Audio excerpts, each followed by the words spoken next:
So, yeah, basically, we're just trying to highlight the different awesome partnerships that chefs and farmers have that have been not necessarily created through the farm to restaurant program, but at least you guys are both in the farmer champion and farm to restaurant programs. So that kind of fostering has happened a bit. So why don't we just start off with you guys talking a little bit about yourselves and your different entities and your relationship with each other. Whoever wants to start. You got it, Melissa. All right, I'm Melissa Nisbet with Bellies Farm. We raise beef, chicken, lamb, rabbit, and I make a bone broth. I saw the question about how we met, and I really am not 100% sure. I think I met Tyler when he came to the stand at the farmer's market and said he wanted to volunteer. And so I didn't really even realize he was a chef for a little while, I don't think. So he came out and he volunteered first. Yeah, I think that's how we met at the Grant Park Farmers Market. I was there with Paola, and she had like a relationship with you guys either through like an event that she had done. I mean, she's just like really involved with all that, and so you guys, and that was my way of trying to get my foot in that door. And yeah, I think I saw she introduced us, and I saw the sign. You had like this beautiful farm stand with the it's just the rabbit and the lamb. That's like, and the non-GMO and the soy-free. That was like, those were all really big. Just kind of as a chef thing, to be looking at like, oh, okay, cool. We have like protein. That's not just like beef and chicken, and it's kind of easy to get those things locally here, but there was you can kind of see more of like like the passion with the non-GMO and the soy, and then, yeah, that was kind of where it started. Just kind of trying to, I don't know, get more information on that. I didn't really have much knowledge in that until then. Cool. So then you started volunteering, and then you found out that he was a chef, Melissa? Well, people ask all the time, oh, I want to come see your farm. I want to help out. And so I just give them a card. And if they follow up, I know they're serious, but a lot of times that doesn't really pan out. But he emailed me and I was like, okay, we found a day. And I said, do you have any special skills that would be helpful on the farm? And I gave him a whole list of possible skills that might be helpful. And he messaged back that he had experience with diesel mechanics, and I was like, all right. So yeah, he came out, he helped Avery with an old truck and just doing stuff around, and Paola came too, and she helped me like clean some metal out and stuff. And yeah, it just is a nice relationship building experience, and everybody, I think, benefited in their own way from it as well. That's really cool. So Melissa, like, how long have you been farming, and when did you start to sell to restaurants? What was that process like for you? So I started thinking about farming probably in 2014, but really started going in 2015. And as far as selling to restaurants, I don't know. I think it seemed like a mysterious barrier of how do you get in, how do you develop a relationship with chefs. But what I really needed to think about was, how does this make sense for us and our operation and what's going on here? And then once I really explored the relationship with the chefs and kind of saw what they were looking for and what I could offer, a lot of times it wasn't a good fit and it didn't really work. We're so small. I'm not going to sale barns and picking up a bunch of extra beef and processing it to bring it to restaurants, which I think is something people do when they don't have supply to meet the demand. And so we just weren't going to do that. And so we just kind of backed away from the restaurants in a big way and stopped kind of trying to pursue that and realized where our customer base actually was. And then with Tyler, he understood how small we were, how conscious we were about what we were producing, and was really flexible. Like he would say, do you have this amount of this? And I'd say, no. Do you have this amount of this? And I'd say, no. And then he was trying, so then I'd help him out. I'd be like, but I've got a large amount of this random cut right now. Are you interested in it? And he was always really flexible with that. Or I've got a lot of tiny chickens right now. What do you want to do with that? And yeah, so that works on our level because we're so small, because he's so flexible and can take small amounts. So then, yeah, it works. That's awesome. I feel like that is a really big part of having a good relationship, is understanding the nature of the type of business that you have, and a flexibility. And I think a really good chef is able to take whatever product you're able to offer and turn it into something amazing, and be more flexible and understand the seasonality of things. So that's awesome. And Tyler, how long has sourcing locally been a priority for you, and what has that journey been like as you've been working at Argosy for a long time? I've been sourcing locally, or like working for restaurants or chefs that source locally, for about 10 years. And so that's kind of been my progression as a chef, is starting off as a young cook, not really understanding the context of sourcing locally and what that really means, and kind of seeing it more as, I guess I also came up in the time that became cool, like using these words locally, free range, sustainable was a marketing thing.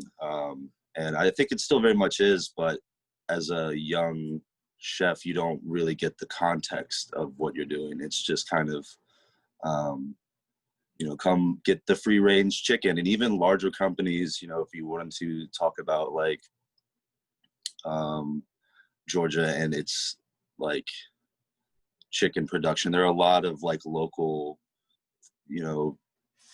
options here that promote some level of free range or sustainable production. But I think having a relationship, or building a relationship with Avery and Melissa, was kind of the start of understanding more of that context, and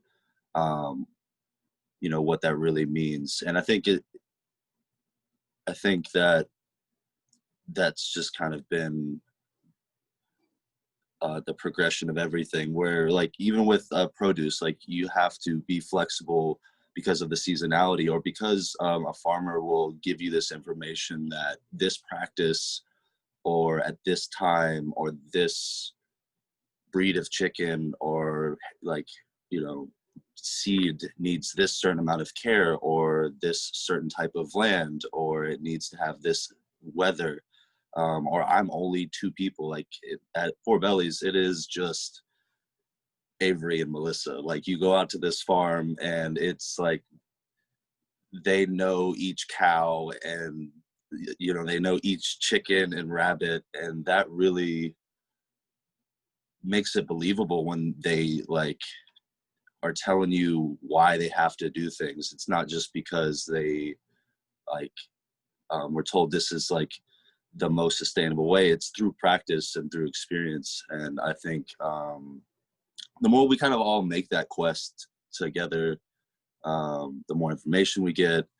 And yeah, so that's just kind of like at Argosy, we implemented that just kind of over time. I think that's the other challenge, is like Melissa was saying, the amount that you can provide on our job is to provide a consistent product. We have a chicken sandwich all year round. We have to have that chicken thigh with the skin on, and that's how we get it to the consumer. I think from a consumer level, they expect that all the time. And so we work to, kind of change that narrative, so to speak. And, our relationship and learning those things kind of comes hand in hand with pushing that narrative, I think, as well.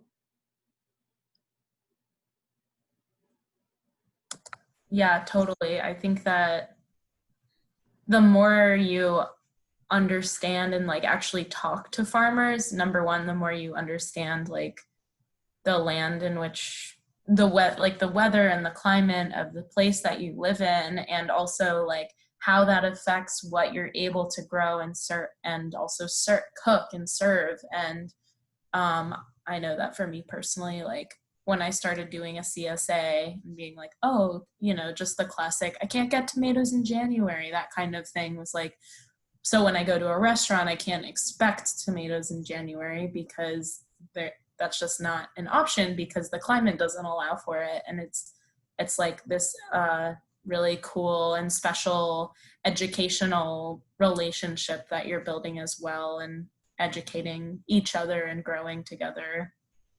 So that's really cool. And I think it's awesome, Tyler, that you started this journey of wanting to volunteer and like really understand the operation. And then that led to a sourcing relationship as well too, because understanding the nature of the operation is really crucial. So do you, Tyler, have any questions for Melissa that you'd like to ask about farming and how it relates to being a chef, or do you feel like you've already asked all the questions?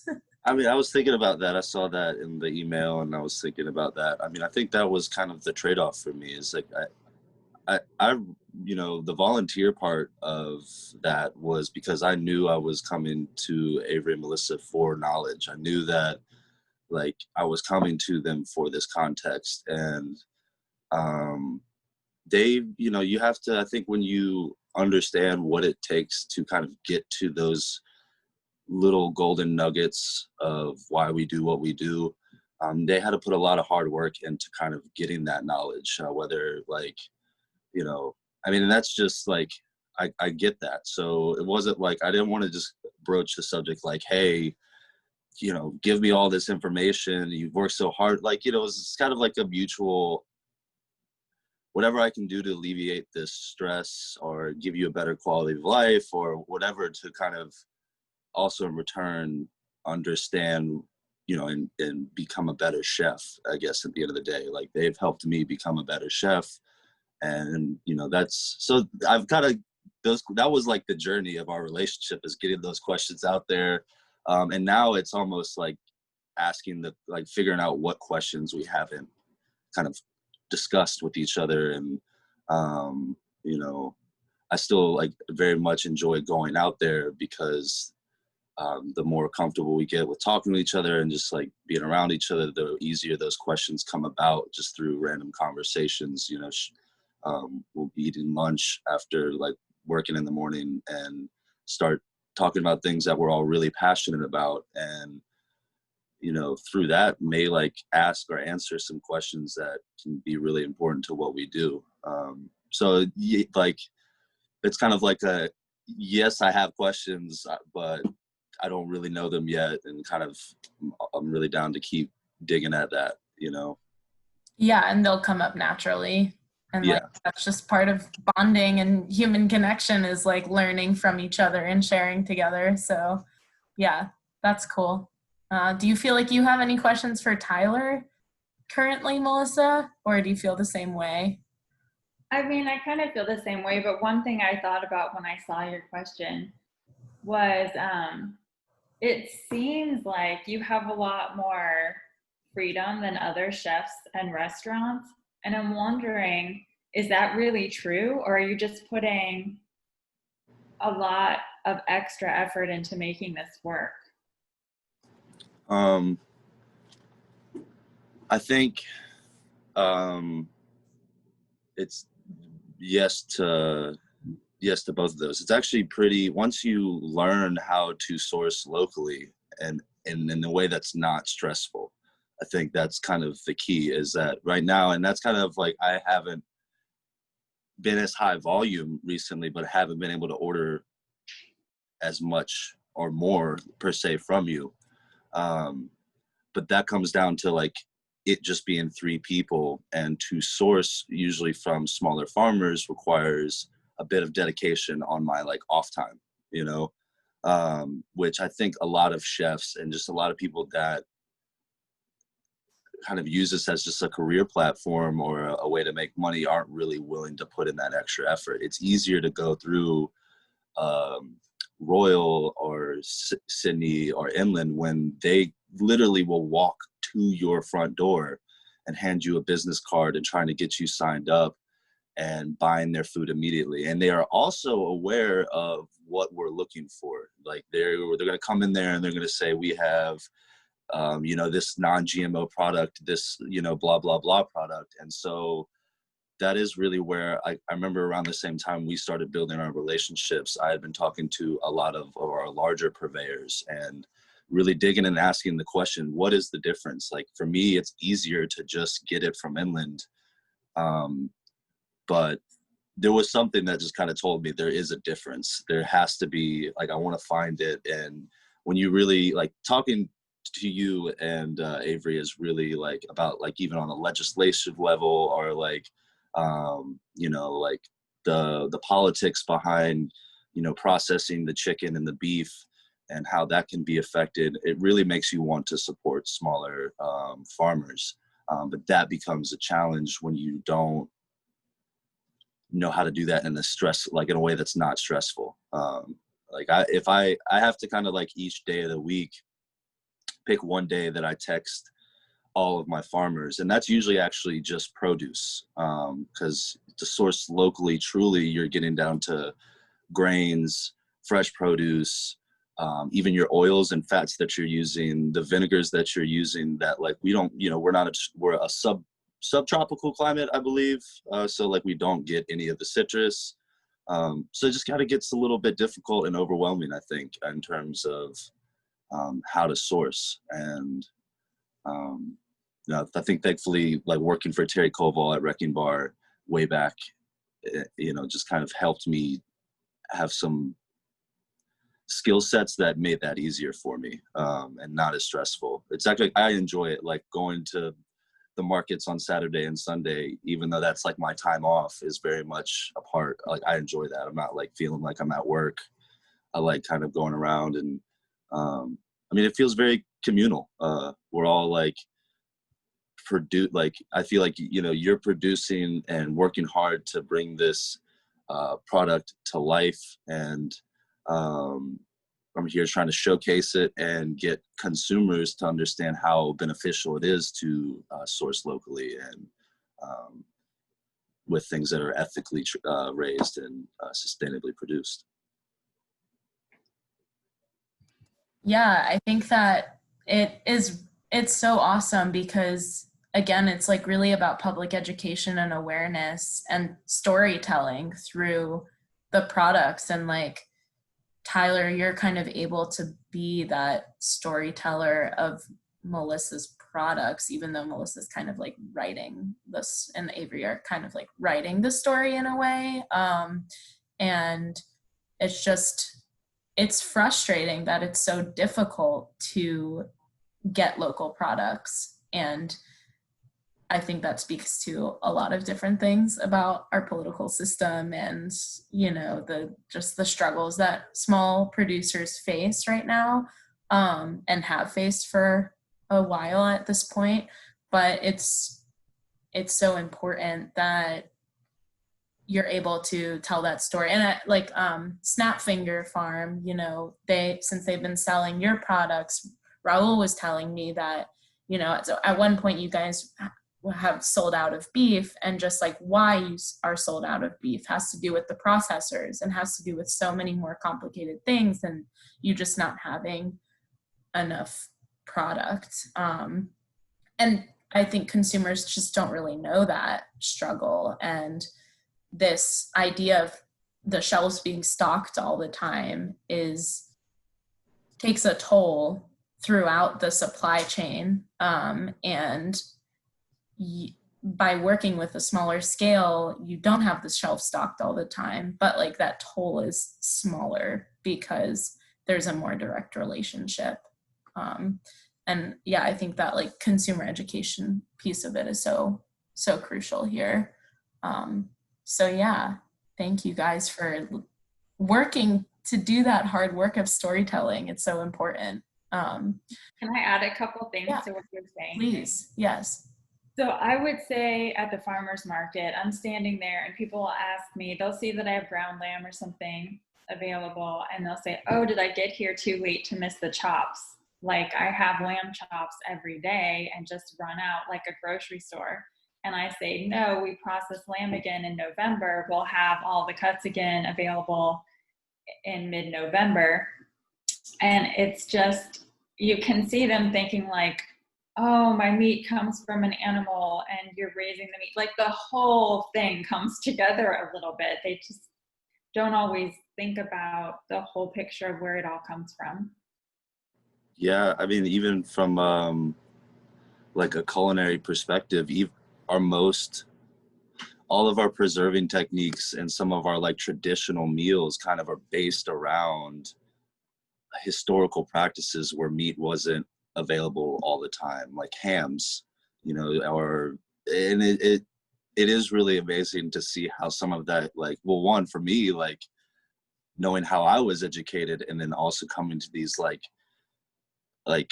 eye-opening moments where you're like, oh, this is why these were preserved these ways, or this is why you would eat this at a certain time, or why these cuts of meat are really cherished, and why it's important to kind of like pay homage to that. And instead of like in this culture, we have this like shelves need to be stocked. I need to get beef. Like if you don't have the chops, like yeah, it's that comes down to like an educational thing. It's like how we're taught to see these things, and I think we all. It sounds like we all share that kind of like fight, I think to get to change that perspective, to change that narrative. Like, and I think there's a lot of good things going on in that realm.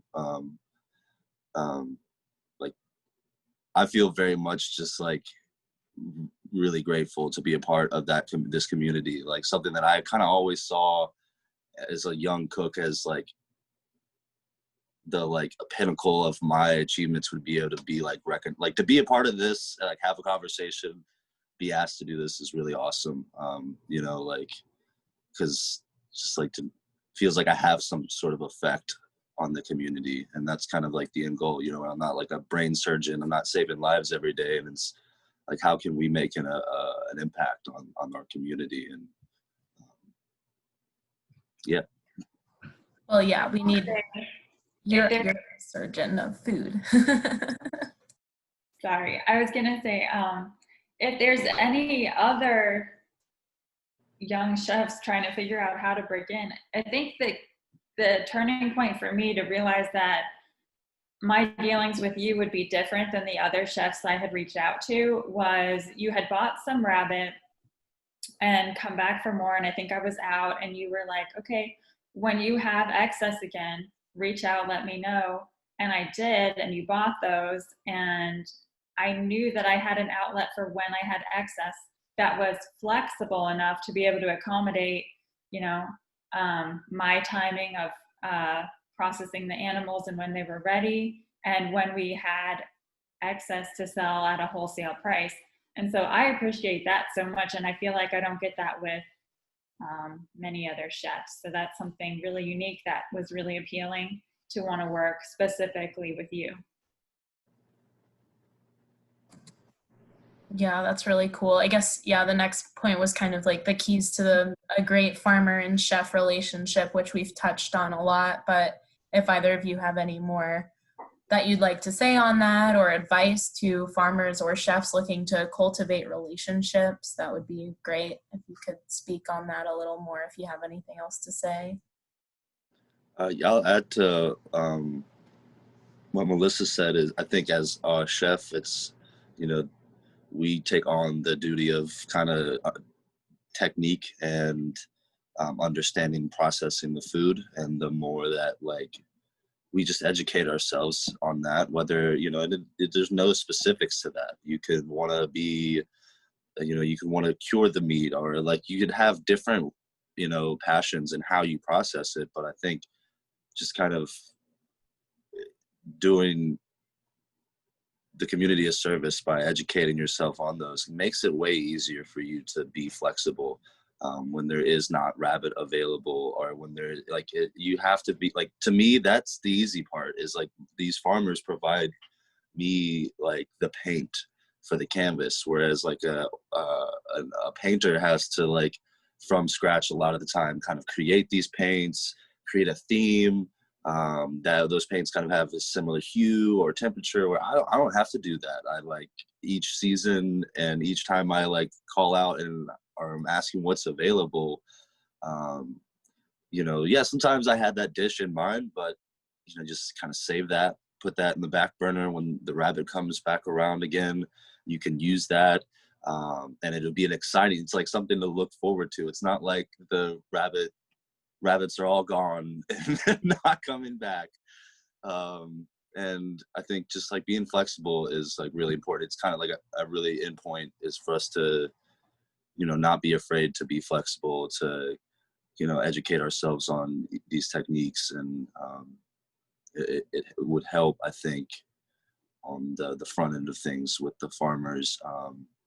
And I think something I've learned from Melissa is the more we do that, the more like Avery and Melissa can decide how much they want to expand and grow. Like, because there are only two farmers, you know, it's not sometimes just based on, I feel like, what they're capable of doing, but what also provides them a quality of life. Like, I'm not going to expect any human to beat themselves up and like take, you know, away from their quality of life for me and some chicken, you know, like, so I think that's just always really important to consider, and getting to, you know,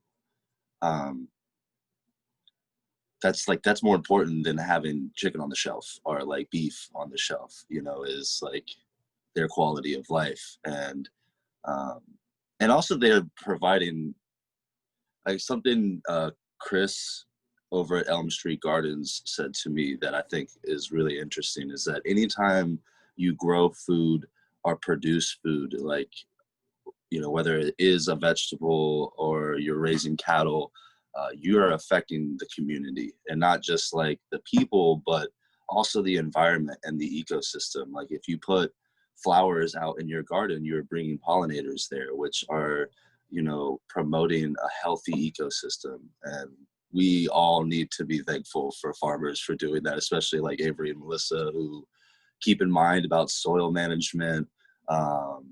Like it's, I think that the list goes on how that kind of goes back into our lives, not just from like what we're eating, but what's being produced out into the like atmosphere, to how our food's being, like how the food waste is being like treated. There's just, it's crazy. So yeah, that's what I got. Anything else to add, Melissa? No, that's great. I just really appreciate the depth of understanding. Yeah. Yeah. Farming is a public service. Like you're doing like you're doing a service to the earth, and that's incredible. And like, yeah, I really appreciate what you said about quality of life, Tyler, because I think that workers' rights and like the labor involved needs to be taken into consideration in sustainable agriculture as well. Like that's a part of the equation too, is making sure that the people that are doing the labor are able to live happy lives too. Because if the customer has a great chicken sandwich, but the chicken sandwich took backbreaking work that makes someone really and it's really hard not to do back-breaking work and be super tired when you're a farmer, but trying to lessen that stress is so crucial to this really being a fully ethical system, you know, and I appreciate you calling that out too. So obviously, like, we're in the middle of a global pandemic and would love to know about how that has affected your relationship with each other and also each of your businesses, and also how people can support your businesses during this time. And yeah, just anything relating to COVID that you'd like to talk about, feel free. All right. So I would say the biggest issue with farming right now for us has been the backup at the processors. So yeah, it trickled down to really small mom and pop shops to affect small farmers in a huge way. It completely eliminated any potential for any growth anybody could have unless they had the foresight to add a whole bunch of processing appointments back when everything was really shaky in February, March. And then I just yesterday had to deal with our chicken processor who's been super solid through all of this. I had an appointment that was in December. I made in December and it was for today, and it got canceled Saturday night at 9:30 p.m. And I have, 375 fat and happy chickens ready to go. And so there's no so easy solution there. And so I called every other processor within, went Alabama, Tennessee, South Carolina, North Carolina, several surrounding states beyond Kentucky as well. And I thought that we were going to have to process them all on the farm. I called everybody I'd ever met before, everybody I know, trying to pull together an on-farm slaughter to happen on Thursday. And then Matthew Lawrence over at Marble City Meats in Alabama called me yesterday and said he got an emergency allowance through with USDA to be able to add a day to his processing because of what happened at my processor in Kentucky, because a lot of people were displaced, not just me. So he got us in, and Avery and our helper Trevor are there right now because Matthew needed extra labor to be able to make it all work. So they're there processing the chickens in the facility with everybody else, and we'll come home with them tonight. And so we're still going to have those chickens that I expected to have this weekend. But I mean, that was a full day of figuring that out and a lot of stress. And it's just things like that. Since COVID, the processor's been so much more stressed out, which led to his issues. And it's just putting a lot of stress on the system. And I'm all about the Prime Act. Now is the time, loosen up some of the restrictions on small meat farmers. It would really help, and it is safe. A small farmer is really concerned about their quality. These small mom and pop processing facilities are really conscious and really care about the quality that they're putting out. So the oversight isn't necessarily as crucial. Also, the oversight I've seen at times is questionable, but the Prime Act is good. That's how people could help support right now, is to really push that, let the powers that be know that would really help everybody right now.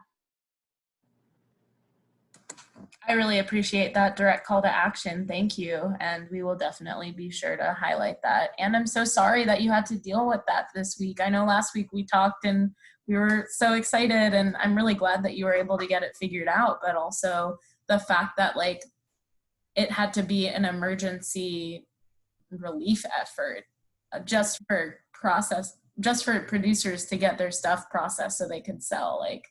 That's wild. I'm really glad you were able to deal with it, and I'm so sorry that you had to have that stress on a Saturday night. Yeah, right before market. So yeah, thanks again for that shout.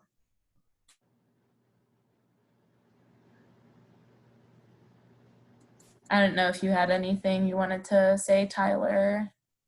I guess in regards to COVID, it's been just we've had a complete switch of how we have to order and operate.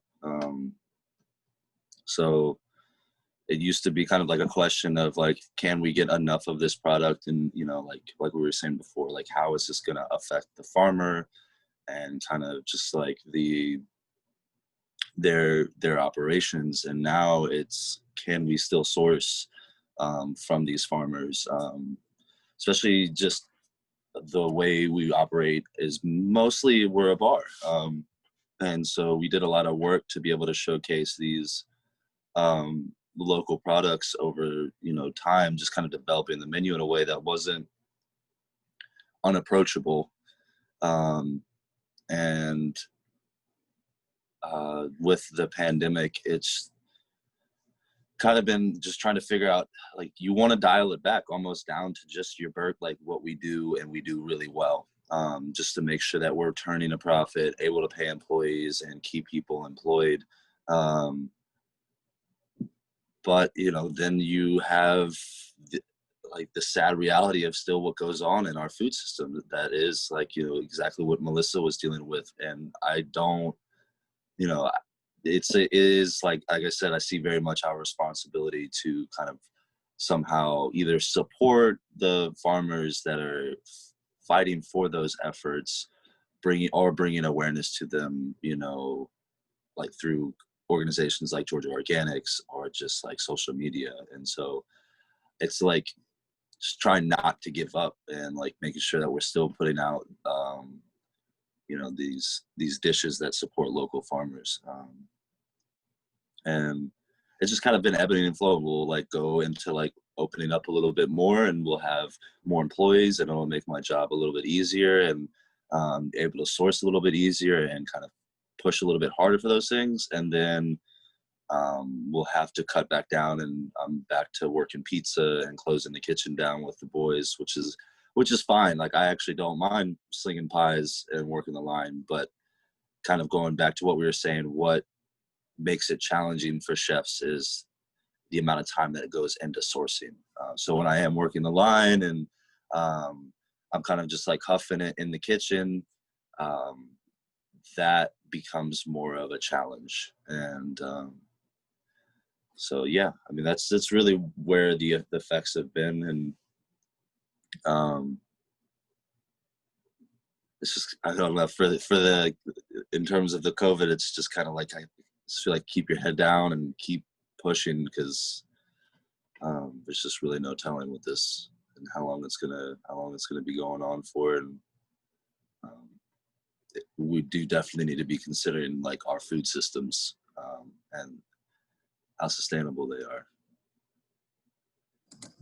Yeah, and everyone wear your dang masks so that it's easier for you guys to work together. Like, these things are all connected, and people don't necessarily realize that all the time. But how can people support Argosy and support For Bellies? Where can people find your products, and what time can they buy them, and everything?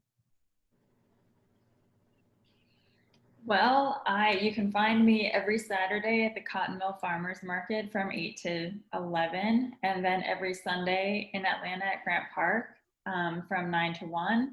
And also, if people want to get a deeper, richer experience of where their food comes from, you know, buy for the month. Come out to the farm, check it out, check on the animals monthly, put a big order together, and just come once a month, have a deep freezer. And that's a really great way to support local farms too.